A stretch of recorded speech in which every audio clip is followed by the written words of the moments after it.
ज्येष्ठांचा आदेश पाळणं हे आपल्या सगळ्यांचं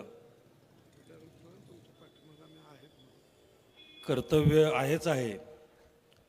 परंतु कुणी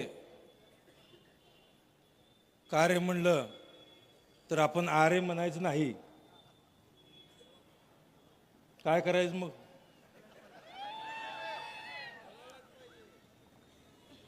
हे आम्ही अंगावर जाणार नाही, पण अंगावर आल्यावर शिंगावर घेतल्याशिवाय बी राहणार नाही.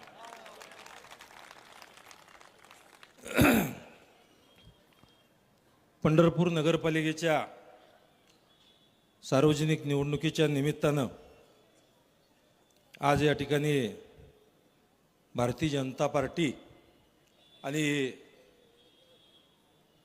आघाडीच्या या युतीच्या उमेदवाराच्या प्रचाराच्या निमित्तानं आज या ठिकाणी उपस्थित तुमचे आमचे आणि या सोलापूर जिल्ह्याचे नेते आदरणीय प्रशांत मालक परिचारक साहेब, तसेच या निमित्तानं वेळेअभावी, कारण आता पालकमंत्री येणार आहेत, त्यांचंही भाषण पोचतील का मोबाईलवर होणार आहे माहीत नाही. त्यामुळे वेळेअभावी सर्व व्यासपीठावरचे नगरसेवक पदाचे सर्व उमेदवार, नगराध्यक्ष पदाचे उमेदवार, सर्व पार्टीतील सर्व पदाधिकारी, उपस्थित सर्व ज्येष्ठ मंडळी, माझी तरुण सहकारी, उपस्थित माझ्या माता भगिनी आणि पत्रकार मित्र, आज नगरपालिकेची निवडणूक बऱ्याच काळानंतर आपली लागलेली आहे. आणि या रणधुमाळीमध्ये खरं म्हणजे समोरच्या पार्टीतून आपल्यावर फक्त आरोप कुठले? जातीवादाचा आरोप, कारखान्याचं असं झालं.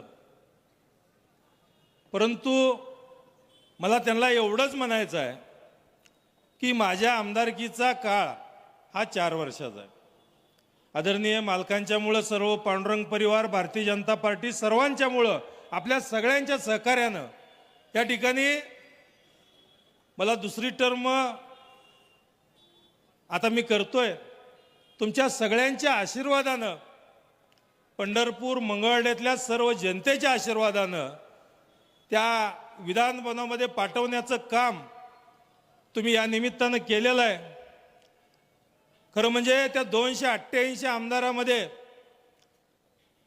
संतभूमी आणि देवभूमी ह्या दोन्हीच्या भूमीचं नेतृत्व करण्यासाठी तुम्ही जे पाठवलंय त्याची योग्य भूमिका आज मी 100% बजावत आहे. मी पंढरपूर शहरासाठी आता निधी किती आणला बघत होतो.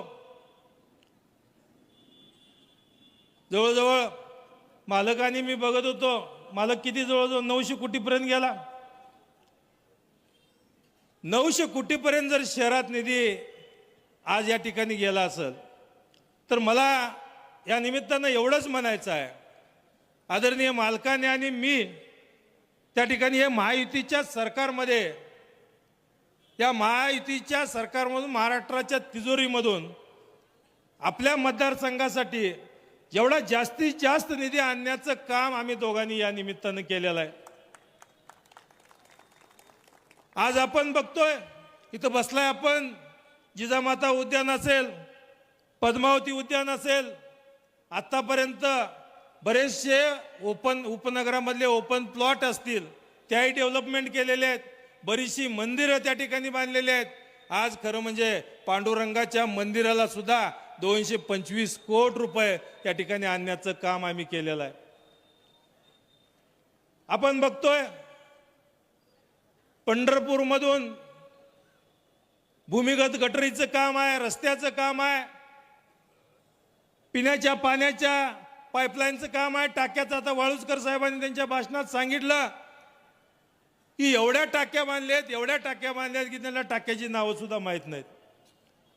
म्हणजे काम जिकडं बघल तिकडं काम आहे. तुम्ही डाव्या बाजूला बघितलं त्या ठिकाणी आमचं काम दिसणार आहे. उजव्या बघितलं बाजूला बघितलं तरी काम दिसणार आहे. आणि समोर बघा मागं बघा कुठेही बघा त्या ठिकाणी आपल्याला पंढरपूर शहरामध्ये काम दिसणार आहे. आपण बघतोय की एवढं काम या निमित्तानं करत असताना काही कामावरती आमच्यावरती टीका होतात. मला मान्य आहे, आम्ही काही देव नाही, आम्ही तुमच्यासारखं तुमच्यातलाच एक कार्यकर्ता आहे. एखादी गोष्ट चुकत बी असेल, जर चुकत असेल तर तुम्ही आम्हाला सांगा, 100% ती दुरुस्त केली जाईल आणि त्या ठिकाणी तसंच पद्धतीनं आपण काम, जर चुकत असेल तर त्या पद्धतीनं आम्ही काम करू. परंतु टीका करण्याशिवाय दुसरं काहीच काम नाही. आदरणीय मोठ्या मालकांनी आमच्यावर जे संस्कार घडवलेत त्या संस्कारावरून आम्ही आतापर्यंत टीका करतच नव्हतो. परंतु आता कुठेतरी सगळ्यांच्यातून रेटा यायला लागला की ती बोलतेत आपण काहीच बोलत नाही, ती बोलतेत आपण काहीच बोलत नाही. कारण आपण खरं आहे, आपल्याला बोलायची गरज नाही, वेळच त्याच्यावर उत्तर देणार आहे. आणि ज्या ज्या निवडणुका लागल्या, मग जिल्हा परिषदची कासेगाव गटाची निवडणूक असू द्या किंवा पोटनिवडणूक असू द्या किंवा कालची झालेली विधानसभेची निवडणूक असू द्या, जनतेने त्यांना जागेवरती उत्तर त्या ठिकाणी दिलेलं आहे. खोटं बोलून कुठं राजकारण होणार नाही. आदरणीय मोठ्या मालकांनी जो वारसा दिलाय, जे विचार दिलेले आहेत, खरं म्हणजे या विचारावरती काम करत असताना आम्ही बघतोय की टीका टिप्पणी. काली मी एखादी मुलाखत बघत होतो, त्या मुलाखतीत सांगत होते की मला अडचणीत आणलं गेलं, मला असं केलं, मला तसं केलं. मग अडचणीत आणलं, मग आता नगरपालिकेत आला आणि तुला अडचणीत आणल्यावर तू काय गप बसणार आणि रडत बसणार का? मग शहराचा विकास खुंटणार का? ज्या वेळेला भारत नाना विठ्ठल कारखान्याच्या बाबतीत त्यांनी बऱ्याचशा टीका केल्या, सांगितलं गेलं विठ्ठल कारखान्याला मला मी चेअरमन झाल्यावर अडचणीत आणण्याचं काम केलं, परंतु कुठल्याही 1 रुपया मला निधी बँकेची कर्ज देऊ दिली नाहीत, काही देऊ दिलं नाही. खरं म्हणजे नानांनी ज्या वेळेला कारखाना या बछड्याच्या हातात दिला त्यावेळेला जवळजवळ 800 कोटी कर्ज होतं. 800 कोटी कर्ज आलंच कसं, हे बी विचार करण्याची गोष्ट आहे. परंतु 800 कोटी कर्ज आलं, जर तुला चालवता येत नसेल, सगळी संचालक होती, आता बरीचशी संचालक त्याबरोबर आमच्या बरोबर आहेत, आता ती सांगतेत तुला झेपत नाही, तू बघू नको, दुसरं कोणतं आपण तयार करू. पण नाही, जसं पोटनिवडणुकीला मालक तुम्ही आपण बघत होतो, आपण म्हणत होतो की त्याच्या आईला किंवा नानांच्या घरच्यांना आपण बिनविरोध काढू.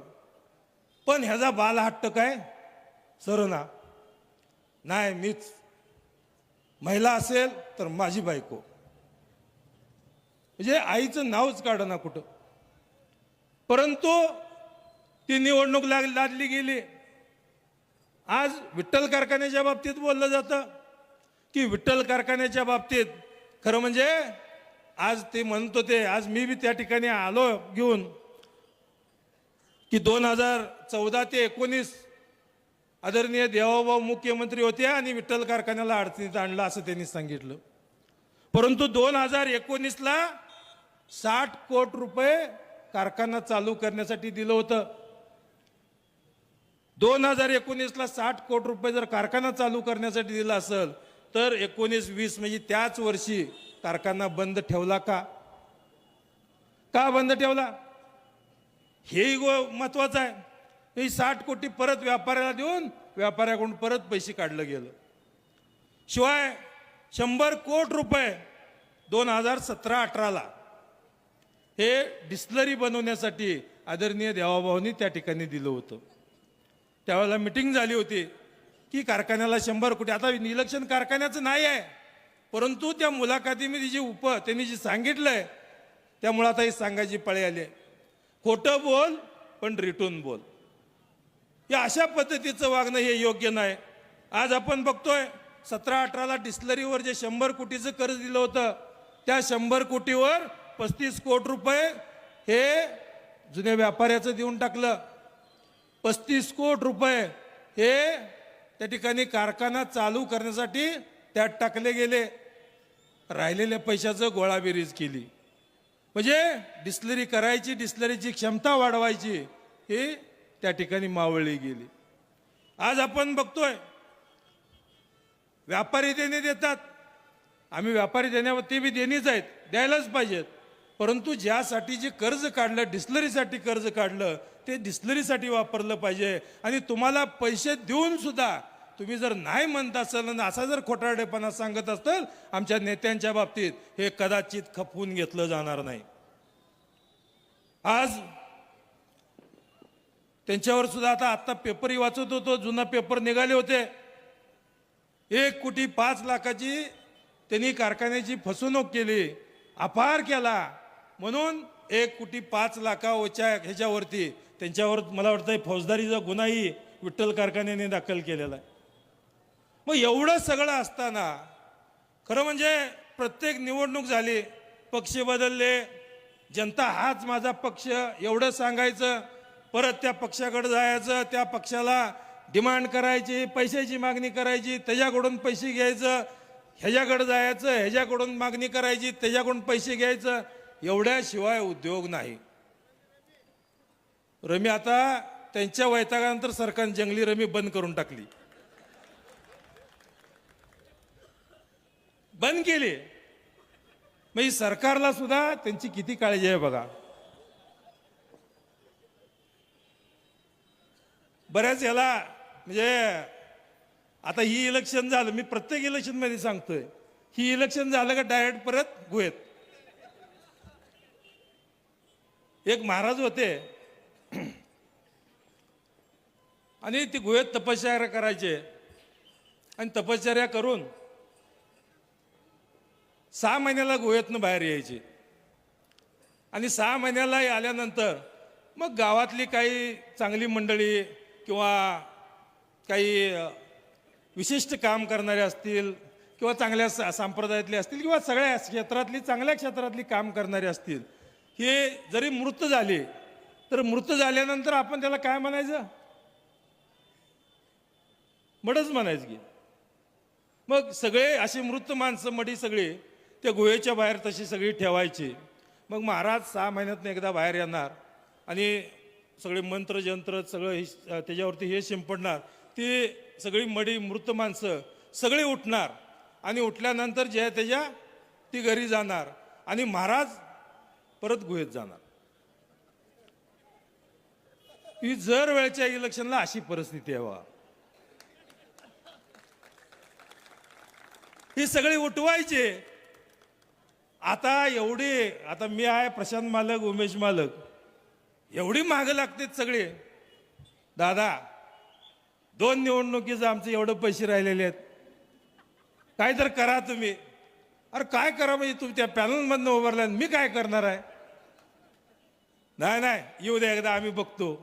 बघ बाबा तुझी तू बघ, तू तुझा नेता तू बघ. आता तुला जिवंत केलंय त्याने, तू बघ. जोपर्यंत आता जिवंत या आहे तोपर्यंत आपण बघू बाबा म्हणलं. पण मला या निमित्तानं एवढंच सांगायचं आहे, अशा खोट्या नाट्या प्रचाराला त्यांनी बळी पडू नये. आज आपण काम करत असताना म्हणजे नुसत्या टीका टिप्पणीवरती लोक मतं देत नाहीत. या मतदारसंघातले प्रत्येक कामं मी 4 वर्षामध्ये आमदार असताना या मतदारसंघासाठी 5,000 कोटीचा निधी प्रशांत मालकांनी आम्ही दोघांनी मिळून या ठिकाणी आणलेला आहे. त्यांना 5,000 कोटीचा हिशोब विधानसभेमध्ये दिलाच आहे. परंतु काही वेळेला आमच्या नगराध्यक्ष पदाच्या उमेदवाराला त्यांनी चॅलेंज, मलाही चॅलेंज असंच करत होते, त्यांनी शिवतीर्थावर यावं, जाहीर करावं, आकडे द्यावे. ह्या शिवतीर्थावर 5,000 कोटीचा हिशोब दाखवला होता आपण. आणि आता आमच्या नगराध्यक्ष पदाच्या उमेदवाराला अजून म्हणतात तुम्ही शिवतीर्थावर या, तुम्हाला चॅलेंज आहे, तुम्हाला हे आहे, तुम्हाला ते आहे. अरे काय लावलं हे. तुमच्यात खरंच धाडस असेल, वेळ आणि तारीख तुम्हीच सांगायची, इलेक्शन बी होऊन जाऊ द्या, परंतु त्या ठिकाणी तुम्ही केलेल्या एवढापर्यंत आत्तापर्यंत सत्ता आहे, आत्तापर्यंत केलेल्या कामाची यादी द्या. मी कालच्या मुलाखतीमध्ये सुद्धा सांगितलंय की पंढरपूर शहरामध्ये जेवढा निधी आणला असेल तेवढा मतदारसंघात जरी आणला असेल तरी आम्ही काही गोष्टी मान्य करू. काय केलं मतदारसंघासाठी? मंगळवेढ्याचा एवढा मोठा पाणी प्रश्न, आज पाणी प्रश्न सोडवू शकले नाहीत. आदरणीय देवाभाऊनी त्या योजनेला 700 कोटी रुपये दिले आणि 700 कोटी रुपये देऊन मंगळवेढ्याच्या 24 गावांना पाणी पाजण्याचं काम आदरणीय देवाभाऊ आज करत आहेत. त्याचं काम सुद्धा आता चालू झालेलं आहे. भीमा नदीच्या पात्रामध्ये लोकांना पाणी पुरत नव्हतं, 2 बंधारे त्या ठिकाणी बांधले गेले. मंगळवेढ्यामध्ये 100 कोटीचं हॉस्पिटल त्या ठिकाणी निर्माण केलं. पंढरपूरमध्ये 200 बेडचं हॉस्पिटल आपण निर्माण करतोय. आज आपण शहरातले रस्ते असतील किंवा अनेक सेवा सुविधा देण्याच्या दलित वस्तीतल्या असतील, नागरी सुविधा असतील, या सगळ्यामधून शेकडो कोटीचा निधी या मतदारसंघासाठी आपण आणलाय. आज उद्यान असतील, तलाव असतील, हे सगळे सुशोभीकरण करण्याचं काम आपण करतोय. एवढ्या सगळ्या गोष्टी करत असताना आज प्रत्येक गोष्टीला जर टीका टिप्पणीत जर उत्तर देत असतील तर यापुढे नक्कीच आपल्याला सुद्धा त्याच भाषेत उत्तर खरं म्हणजे द्यायला पाहिजे. कारण विकासावरती बोलायला आपल्याकडे भरपूर आहे, आपल्याला विकासावर बोलायलाच वेळ पुरत नाही. त्यामुळे त्यांच्या टीका टिप्पणीला उत्तर द्यायचं कुठं? त्यांच्या मागं काही लोक असतील, काही चुकीचं मिसगाईड करत असतील, परंतु मला सगळ्यांना एवढीच विनंती करायची आहे, त्यांच्या मागची जी काही आहेत त्यांना काय फिडिंग करत असतील लोक, तर त्यांना सुद्धा विनंती करायची आहे की विकासाच्या पाठीमागे या बाबांनो. अनेक प्रश्न आहेत. आज पंढरपूरमध्ये MIDC निर्माण होते आहे. हजारो पोरांच्या, हजारो युवकांच्या हाताला काम लागणार आहे MIDC मध्ये. चांगले उद्योग त्या ठिकाणी आपण निर्माण करणार आहे. पंढरपूर ही अध्यात्माची नगरी जशी आहे तशी पंढरपूर ही उद्योग नगरी म्हणून सुद्धा आपल्याला या पुढच्या कालावधीत करायची आहे. बंधूंनो, अनेक गोष्टी आहेत. या राज्याचे मुख्यमंत्री आदरणीय देवाभाऊ भक्कमपणाने आपल्या पाठीमागे आहेत. देशाचे पंतप्रधान आदरणीय मोदीजी यांनी सुद्धा जवळजवळ 50,000 कोटी रुपये या महाराष्ट्रातल्या नगरपालिकांच्या विकासासाठी या ठिकाणी आज आपल्याला मिळणार आहेत. आज आदरणीय देवेंद्रजी फडणवीस साहेबांची सभा होती. त्यांनी सांगितलं की 40,000 गावामध्ये ही 6.5 कोटी लोक राहतात आणि 400 गावामध्ये म्हणजे आपल्यासारख्या ग्रामीण गावामध्ये या नगर परिषदेमध्ये हे 6.5 कोटी लोक राहतात. मग या लोकांच्या सेवा सुविधा असतील, या लोकांचे प्रश्न असतील, घरांचे प्रश्न असतील, रस्त्यांचे प्रश्न असतील, ड्रेनेजचे असतील, पिण्याच्या पाण्याचे असतील, हे सगळे प्रश्न आज या निमित्तानं जर कोण सोडवू शकत असेल तर या ठिकाणी आपल्या गल्लीपासून दिल्लीपर्यंत म्हणजे आपल्या वार्डातला सुद्धा भारतीय जनता पार्टीचा हा नगरसेवक आला पाहिजे, जेणेकरून जास्तीत जास्त निधी हा आपल्या वार्डाकडे खेचून आपल्या वार्डातली सर्वच्या सर्व कामं या निमित्तानं आज केली जातील. मला एवढंच या निमित्तानं सांगायचं आहे की आपण कुठल्याही भूलथापाला बळी पडू नका. एवढा मोठा आपण विकासाच्या दृष्टीनं हे शहर चाललेलं आहे आणि मध्येच कोणतरी येऊन त्या ठिकाणी अशा पद्धतीचं म्हणजे काल तर एका सभेत सांगितलं, त्यांची विरोधकांची सभा मंगळवेढ्यात होती, काही म्हणले काही काळे बोके 2 आडवे जातात म्हणून. आता म्हणलं काळे बोके कोण आहेत काय कळलं नाही म्हणलं, पण गारोड्या डोळ्याचं मांजर काहीतरी आडवं जातं एवढं नक्की आहे म्हणलं. तर टीका टिप्पणी करू नका. ज्या भाषेत तुम्ही बोलाल त्याच भाषेत तुम्हाला या पुढच्या कालावधीत 100% उत्तर द्यायला आम्ही 100% देणार, एवढं या निमित्तानं आपल्याला सांगतो. आदरणीय मोठ्या मालकांनी जे आम्हाला शिकवण दिली त्या पद्धतीनं या मतदारसंघाचे असेल किंवा शहराचे असेल हा विकास या निमित्तानं या पुढच्या कालावधीत आदरणीय प्रशांत मालक आणि मी या पुढं करण्यासाठी आम्ही कटिबद्ध आहोत. आपल्यालाही सगळ्याला विनंती आहे की आपणही सगळ्यांनी कुठल्याही भूल तापाला बळी पडू नका. खरं म्हणजे आता अजून एक विषय होता की उद्याची एक सभा आहे. त्या उद्याच्या सभेला ग्रामीणमधनं जवळजवळ काहीतरी 500 गाड्या सांगितलेल्या. आत्ताच कोणतर मला सांगत होतं 700 ग्रामीणमधनं सांगितले तर उद्या सभा घेणार आहेत म्हणून. मग सभेला ते आत्ता हसून हसून एक जण ग्रामीणचे आमचे होते, ते सांगायला आले की विधानसभेचं पहिलं पैसे दे आणि मग तुला परत गाडी देतो, नाहीतर ह्या गावातली गाडी सुद्धा तुला भाड्यानं कोण देणार नाही म्हणून. आता विधानसभेचं ही मालक ते पुढचं बोलतील, परंतु अशी परिस्थिती या निमित्तानं आहे. आणि आमचं असंच आहे, आमचं तसंच आहे. एक भाऊ आता ती आटपाडीला इथनं आघाडी तिथं कमी पडली म्हणून इथली आघाडी तिकडे नेली. कुठली आघाडी आहे त्यांची? ती जी काय असेल ती आघाडी त्या आटपाडीला नेली आहे. आणि ती बी बहादर ओबीसीच्या ह्याच्यावर अजून उभारलेला जातो, दोघं बहीण भाऊ. तर खरं म्हणजे काहीतरी जरा जनाची नाही तर मनाचीही वाचली पाहिजे. ज्या गोष्टी आपण चुकलं पाहिजे, म्हणजे चूक झाली म्हणून आपण ही मान्य केली पाहिजे. तर ज्या गोष्टी बरोबर असतात त्याही त्या ठिकाणी सांगितल्या पाहिजेत. पण तुम्ही प्रत्येक गोष्ट टीका टिप्पणीशिवाय बोलणार नाही. आईबाप काढणार, माझा बाप दाखवतो म्हणणार, 3ला दाखवतो, माझा 2ला दाखवतो. अरे दाखव, तुला काय दाखवायचं ते. ही जनता खंबीर आहे. खोटं बोलणार याच्या पाठीमागे 100% राहणार नाही. विधानसभेला असंच सांगत होतो, कवटाळीपासून ताणतो ती पडळकरवाडीपर्यंत ताणणार. कवटाळीत बी आम्हीच ताणलं आणि पडळकरवाडीत बी आम्हीच ताणलं. आता सांगितलं धूळ मुक्त, धूळ एवढी. अरे रस्त्याची कामं चालू आहेत. काल त्या पुलाचं बी काम सांगितलं. आता त्याला एवढं कळत नाही, पूल बांधताना पहिला पूल बांधण्याऐवजी कडचे असणारे रस्ते असतात, ते रस्ते दुरुस्त केले पाहिजे, तर मग पुलाच्या बाजूला काम लागलं जातं. परंतु या बाजारात नाही पूल झाला पाहिजे. बरं ठीक आहे, पूल बांधल्यानंतर ह्यांना एवढं कळत नाही का कडनं रस्ते झाले पाहिजेत. म्हणजे दोन्ही बाजूनं तीच बोलणार.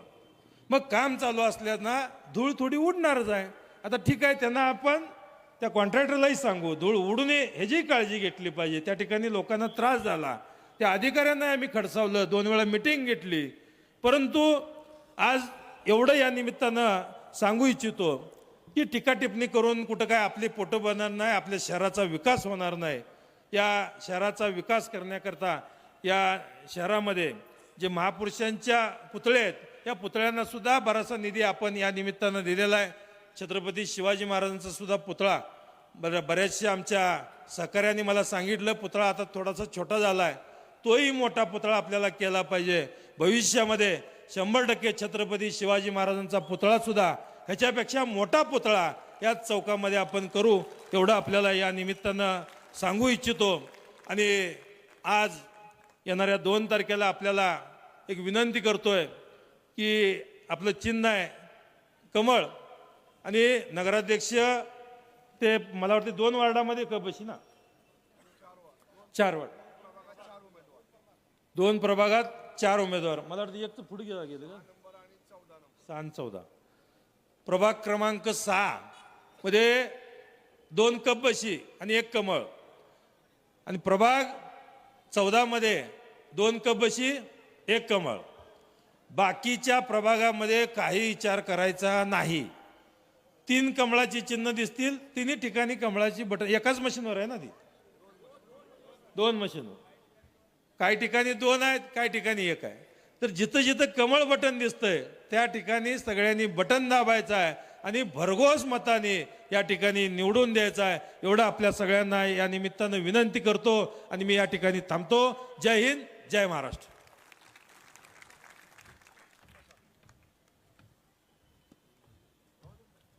आपल्या सर्वांचे पांडुरंग परिवाराचे नेते, सोलापूर जिल्ह्याचे